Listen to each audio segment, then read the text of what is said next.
Hello बच्चों, let's see this question. The question says, question हमारे पास स्टेटमेंट से रिलेटेड स्टेटमेंट वन दी गई है।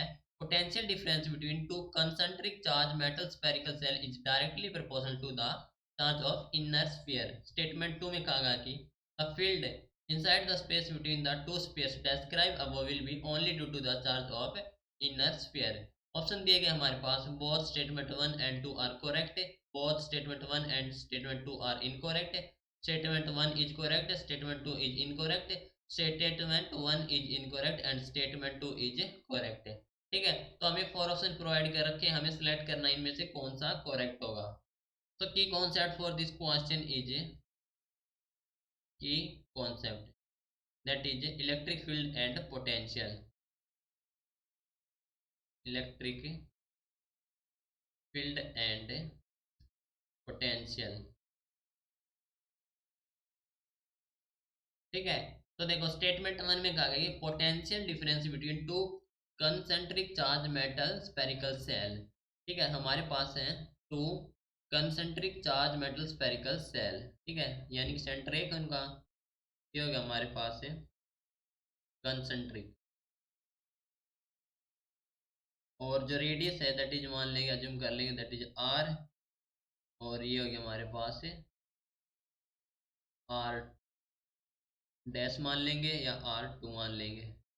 और जो चार्ज है दैट इज यहाँ पर जो Q1 है, और यहाँ पर चार्ज हमारे पास है Q2। जो हमारे पास है ये है A और ये है B।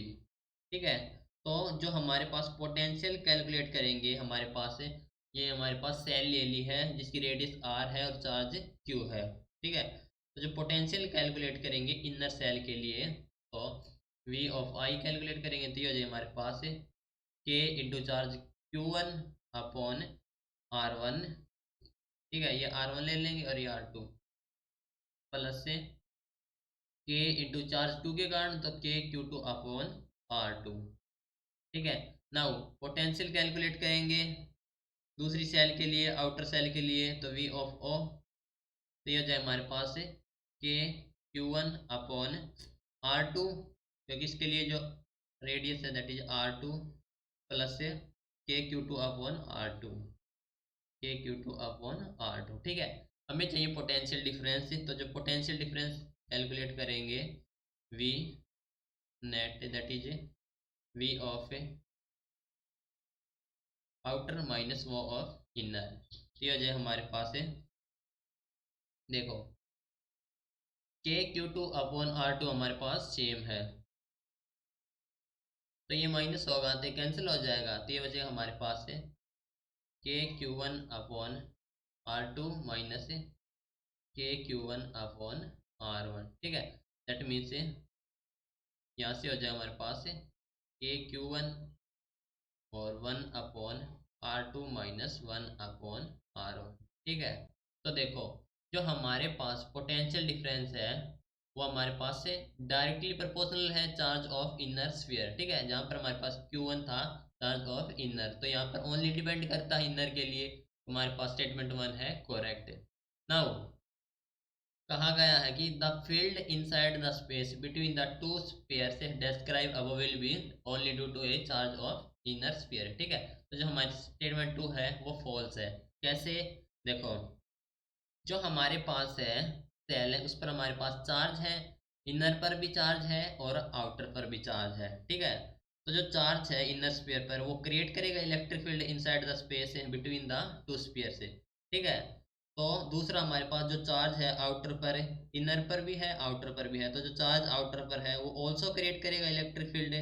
ठीक है, तो क्या होगा, जो फील्ड होगी हमारे पास से inside the space between two sphere है वो क्या होगी, due to the charge of both sphere से। ठीक है, तो हम कहेंगे कि हमारे पास जो चार्ज है इनर के लिए क्यू इनर, वो क्या करेगा, वो हमारे पास क्रिएट करेगा इलेक्ट्रिक फील्ड, तो क्रिएट इलेक्ट्रिक फील्ड। एंड जो हमारे पास क्यू है आउटर के लिए वो ऑल्सो क्रिएट करेगा, ऑल्सो क्रिएट इलेक्ट्रिक फील्ड। तो हमारे पास जो फील्ड हो जाएगी, अब field inside the space between the two spheres between two spheres will be due to the charge on both sphere. The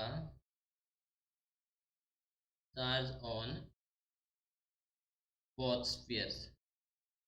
ठीक है, तो कहा गया कि due to charge of inner sphere, तो हमारे पास स्टेटमेंट 2 हो गया हमारे पास फॉल्स यानी कि इनकरेक्ट। स्टेटमेंट 1 हमारे पास करेक्ट है, स्टेटमेंट 2 इनकरेक्ट है, that means option 3 is the correct answer, right. So this is your final answer. Hope you understood it well, best of luck.